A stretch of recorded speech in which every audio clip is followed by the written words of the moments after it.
Hi అండి, let's make a super tasty paneer curry. నేను ఇక్కడ 500 గ్రామ్స్ పన్నీర్ని అయితే తీసుకున్నాను. వాటిని మంచి ఇట్లా క్యూబ్స్ లాగా కట్ చేసుకొని పెట్టుకోండి. నెక్స్ట్ దానికోసం మసాలా ప్రిపరేషన్: కారం, ఉప్పు, పసుపు, గరం మసాలా, కొంచెం ధనియాల పౌడర్ అండ్ పెరుగు కూడా. దాంట్లో ఈ పన్నీర్ని అయితే మంచిగా మ్యారినేట్ చేసి పెట్టుకుందాము. నెక్స్ట్ ఆనియన్స్ తీసుకుని వాటిని పెద్ద పెద్ద కట్ చేసుకుందాము. నెక్స్ట్ టమాటోస్, ఇంకా ఒక 10 జీడిపప్పులు కూడా నానబెట్టుకుని పెట్టుకుందాము.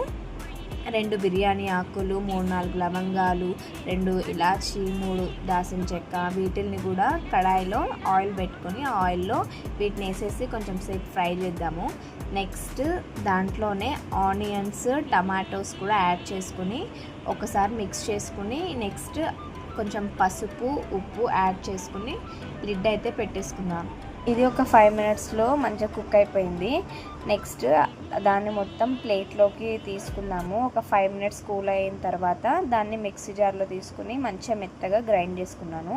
నెక్స్ట్ అదే బండిలో ఆయిల్ యాడ్ చేసుకుని మ్యారినేట్ చేసుకున్న పన్నీర్ని కూడా దాంట్లో వేసుకొని మంచిగా ఫ్రై చేసుకొని నెక్స్ట్ వేరే కడాయిలో ఆయిల్ వేసుకొని ఇందాక కొంచెం పేస్ట్ చేసి పెట్టుకున్నాం కదండి, కొంచెం బటర్ యాడ్ చేసుకుని ఆ పేస్ట్ని వేసి మంచిగా మిక్స్ చేసుకొని ఫ్రై చేసుకున్న పన్నీర్ని కూడా దాంట్లో యాడ్ చేసి ఇంకా స్పైసెస్ చూసుకొని కారం, ఉప్పు అవన్నీ యాడ్ చేసుకుని దాంట్లో కొంచెం వాటర్ యాడ్ చేసుకుని మనకు కావాల్సినంత కొంచెం దగ్గరకు వచ్చాక బటర్, కొత్తిమీరతో యాడ్ చేసుకుంటే super tasty paneer curry ready. ఇది బటర్ నాన్స్కి చాలా బాగుంటుంది. Please subscribe.